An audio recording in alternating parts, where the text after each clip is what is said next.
So we go again this weekend. All Blacks versus the Springboks in Wellington. You look at the All Blacks team from last week and you don't really want to make any changes to it. When a team wins, you don't want to make changes. Why change something that's not broken? But there was some injuries in that last game, so there'll be some forced changes and maybe one or two technical changes. Here's my predicted All Blacks team to take on the Springboks in Wellington. As always, jump in the comments. What changes would you make? What changes would you like to see made? You probably don't want any changes, All Blacks fans, because you guys won. All Blacks won the first game versus Springboks. Why would you change anything? But if there are some changes, let me know in the comments. Hit the subscribe if you haven't already. Let's get into it. Okay, so the good thing with rugby is there's always next time, right? And I'm talking on behalf of all Springbok fans, okay? But this is an All Black dominant video because I'm going to predict the All Blacks team to take on the Springboks in Wellington. Not many changes needed. Some forced changes, like I said, because of injuries. And then I'm hoping some guys are coming back for the All Blacks and some little tinkering with some of the team.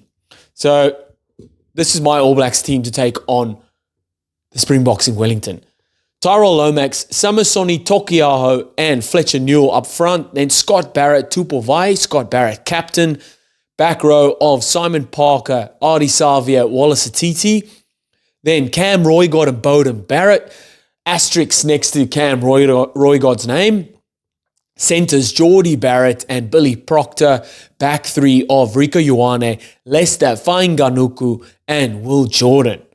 Impact of Brodie McAllister, Tamaiti Williams, Ethan de Groot, Fabian Holland, Duplessis Karifi, Finlay Christie, Kun Tupaia and Damian McKenzie.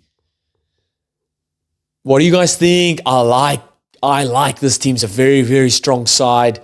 Again, hoping for some guys to come back in from their injuries.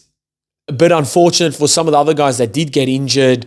What do you guys think? What changes would you make? What changes would you like to see made for this Wellington Test? Get involved in the comments. Okay.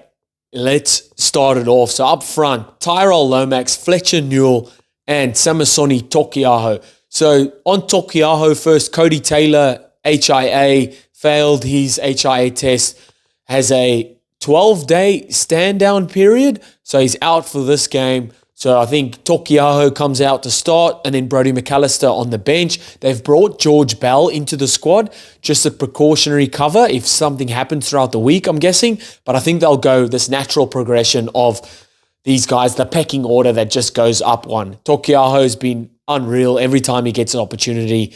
He's been really good, especially off the back of the line out, off the back of mauls, and then just nailing his core hooker jobs.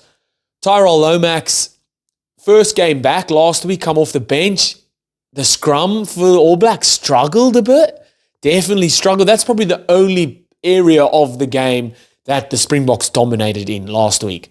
So Tyrell Lomax coming to start with Fletcher Newell just to change that up a bit, just to change that dynamic up a bit.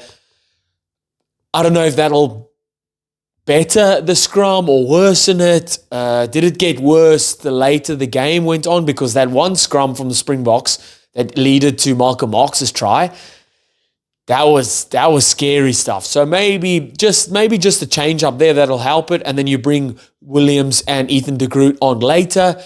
Again, just to change it up, and let's see if that brings a different result. In the locks, Scott Barrett, Tupou. I was harsh on this change last week leading up to the game, because I'm so pro Fabian Holland of how well he's done at international level. But these two were sensational on the weekend. Versus Springboks in that first game, unreal.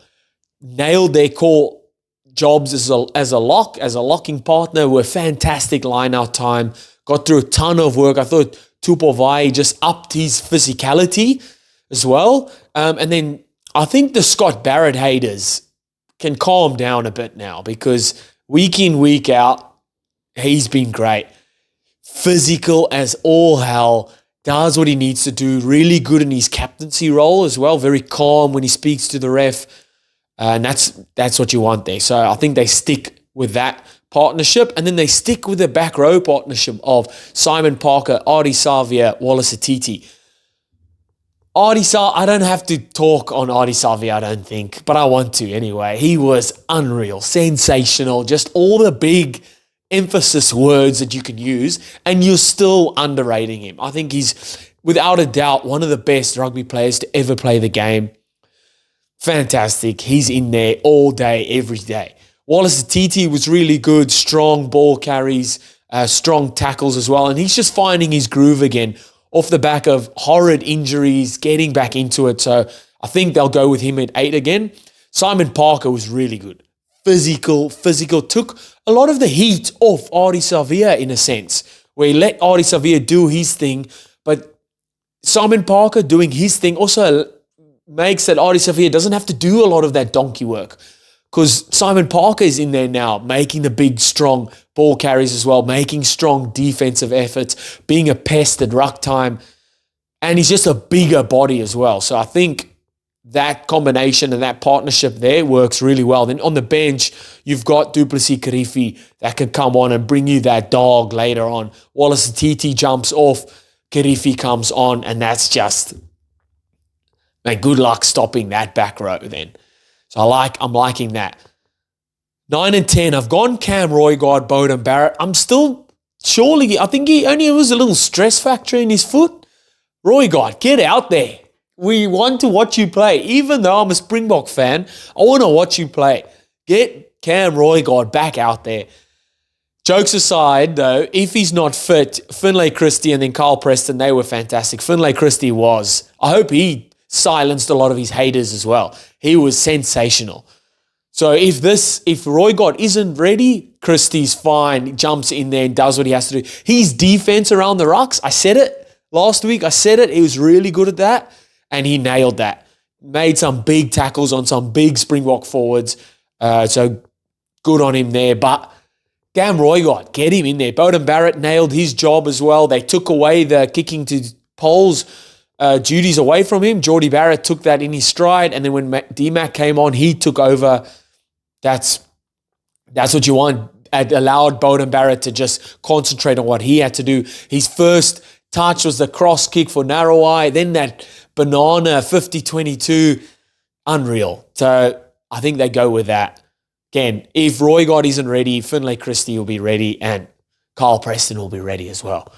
In the centres, Geordie Barrett, Billy Proctor, that's their centres. They're going to stick with it, give them time. Didn't do too much, but also didn't do nothing at all, if that makes sense. They were good. They just nailed their job, made their tackles, strong carries, and that's all you have to do. Sometimes that's all you have to do. You don't need the out-of-this-world highlight reel things. You've got your Will Jordans and those guys in the team to do that. Sometimes you just need to nail your role. Geordie Barrett kicked well at posts, ran strong with the ball and defended well, and so did Billy Proctor. In the back three, I've gone with Rieko Ioane, Lester Fainga'anuku, and Will Jordan. So Rieko Ioane is probably the question mark there. Do you bring Caleb Clark in? That's probably the big question mark there, because he didn't do much in this game, but he stood his man, defended well. That's pretty much, and sometimes that's all you can ask for. So I think he keeps his spot there. At 14, Imoni Narroweye went off 5 minutes. Well, he scored a try first, broke South African hearts, and then went off. Ugly knee to the ribs. So I think he'll be out for this game. The options there, you've got Caleb Clark that could come in. Sevu Reece is still there. Lester Fainga'anuku has been called back into the squad last week already. Get him in on the wing. Let's play him. Been sensational for Toulon. Come back. He's playing at Tasman. Marco been unreal there as well. And we know what he does at all levels. Can cover centre, covers wing, bigger body. Brings that explosiveness and that bit of X factor as well. I think chuck him in there on the wing. And then Will Jordan goes without saying. He's like Ardie Savea. I don't have to talk on these guys. Sensational again on the weekend, and he just keeps going. So I'm not going to talk too much on him there. And then on the bench, obviously Finlay Christie or Kyle Preston, depending on Cam Roygaard's health or his fitness levels. Then Kuntupai did really well when he came on. Expect him to keep his spot there, bring that extra punch, just straighten the line. Good to bring someone like that on later on in the game. And then Damien McKenzie had to come on early in the game last week and just was one of the best in the air, nailed his kicks when he had to as well. So I think that rounds out a lovely just combination or spread of their bench to bring on those X-factor, strong, fit, bigger players or exciting players later on in the game to round out the game. It's going to be a big one, man. Again, you're looking at it like Springboks, surely they don't go 2 weeks in a row where they're that poor when entering into the 22. But off the back of last week's game, I don't see how they change it. What do they change? I don't know. But this is my All Blacks predicted side. I haven't done a Springboks predicted side because they're announcing their team on Monday. Or they have already announced the team by the time this video comes out. What changes would you guys make? What do you see happening in this game? Let me know in the comments. Hit that subscribe if you haven't already. I'll see you next time.